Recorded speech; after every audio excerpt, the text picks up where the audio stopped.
Tesla అతిపెద్ద సంక్షోభంలో పడుతోందా? ఒకటి, ఆశించిన డిమాండ్ లేదు టెస్లా కార్లకి. ఇప్పట్లో ప్రచారం బాగా చేసుకొచ్చారు. ఆయన వ్యాపారాల్లో పాజిటివ్ నెగిటివ్లు అయ్యే ఉంటుంటాయి అన్నమాట.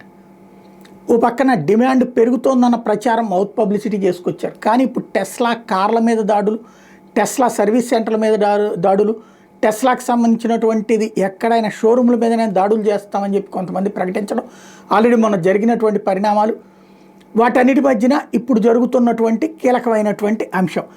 ఎలన్ మాస్కే ఒకటి రీపోస్ట్ చేసుకొచ్చాడు. Tesla service centre struggling to keep up with surging demand అంటూ. Reports out of Schaumburg confirm that what many Tesla owners are seeing first hand service centres are స్లామ్డ్.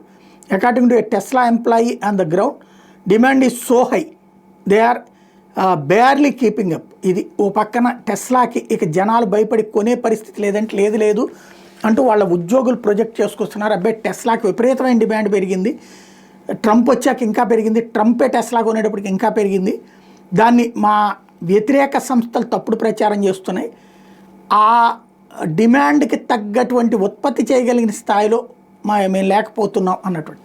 తొందరగా ఇండియాలో కనుక ఆ టాటాతోనూ ఏదో సెటిలైట్ చేసుకుంటే బాగానే ఉంటుంది.